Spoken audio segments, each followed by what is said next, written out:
All right, guys. So for your asynchronous assignment today, we're going to do AIM 4.7. And this is about imperialism in India by the British. So we've spent a couple of days talking about imperialism in Africa. We talked about the Berlin Conference. We talked about the scramble for Africa. We talked about the positive and negative impacts of imperialism in Africa. And now we're kind of moving on to the British imperializing India. So that's what this is all about. So here we go.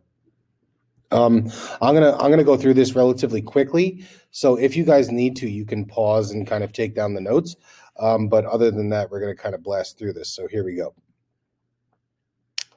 So if we go back to exploration, when explorers were kind of venturing out into the world and exploring new places, we know that everyone was really trying to figure out a way to get to India. That is why, for example, when the European explorers landed in the quote unquote New World, they referred to the natives here as Indians because they thought they were in India, right? The islands in the Caribbean are some of them are referred to the West Indies. So we knew that kind of getting to India was the kind of main goal. So India is going to be what's referred to as the crown jewel of the British Empire. It is their most valuable and most lucrative colony for a number of reasons. So they are going to kind of expand their presence in India in the mid 1800s in response to the Industrial Revolution and other kind of factors. But essentially, what they decide to do is they turn over control of India as a colony to a company, called the British East India Company. You can think of this as kind of the Walmart of kind of 19th century Britain. It is the biggest company that they have. It is a national powerhouse. So we know that imperialism, by and large, is really about economic gain. So it makes sense to pair kind of imperialism with the control of a company. It makes sense. So the British East India Company is going to be in charge of India. Now, British used a large number of military personnel to secure their interest there, meaning that Britain will essentially turn India into a police state in an attempt to kind of subjugate the people there and keep them all under control. And they're going to do this through the use of a bunch of different kinds of military personnel. They will use kind of regular British troops that are part of the standing British Army. And they will also use kind of security forces from the kind of security wing of the British East India Company. They will start their own kind of paramilitary group for this express purpose. And the rest of the people that they will use as security force in India are what's called sepoys. And sepoys are Indian soldiers that are hired to protect Britain's interests in India. So these are Indian citizens that are kind of working on behalf of the British. So it creates kind of a weird dynamic. So the breakdown is kind of 9% of the troops were regular British troops. 8% of the troops were from the British East India Company, their kind of paramilitary wing, and 83% of the troops were sepoys. So this is like, almost, this is a lot. This is a lot of people. 4 out of 5 troops basically were sepoys.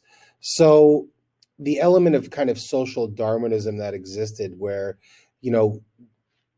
the British and the Europeans on the whole kind of behave as though the people that they're conquering are inferior to them leads to kind of poor treatment. And eventually a rumor starts to circulate that the British are lubricating assault rifle cartridges with cow and pig fat and the grease from them. A little bit of background on firearms, especially old school kind of spring-loaded firearms are susceptible to really dry, rocky, sandy, arid conditions, and they can often jam up really easily. So you have to grease those cartridges and the rounds of ammunition with grease so that the action stays smooth as you kind of reload. If you don't, they'll jam up and the guns will become useless. So they started to grease these rifle cartridges with cow and pig fat. This is a problem because India is made up of Hindus and Muslims, and the British managed to alienate and insult both groups at the same time. Cows are sacred to the Hindu people, and pigs are something that Muslims avoid pretty much at all costs for their own religious reasons. So this eventually leads to the sepoys refusing to use this ammunition. The British try to charge the sepoys with mutiny, and then the sepoys essentially launch a full-scale revolt against the British control. Ultimately, it's not really going to work for a number of reasons. First of all, the British are just too much to handle. The leadership is effective. The modern technology is effective. Their organization and strategies are effective. The other part of this is that Hindus and Muslims classically did not get along so great. So it was hard for them to kind of unify into a kind of concerted effort to kind of combat the British. Eventually, what's going to happen is the British are just going to send regular troops in, and they're going to crush this rebellion really fast. And eventually, the British government is going to take direct control of India as a colony. But this story is really about nationalism. This story is really about India's kind of call to action and their desire to kind of determine their own fate. Once the Sepoy Mutiny starts happening, this is kind of the first element of the Indian people trying to fight back against British control. So when we talk about what are the impacts of imperialism in India, we really need to have the discussion about nationalism as a result. It is the Indian people kind of banding together based on their commonalities and their idea of kind of self-determination to fight back against the British. And that's really the story of the British imperialism in India. So just to recap, we need to know about the Sepoy Mutiny. That's critical. Okay. And we need to understand how nationalism is a factor in, the Sepoy Mutiny, and how nationalism in this case is created by the circumstances of the British trying to control people that shouldn't be under their control, for lack of a better term.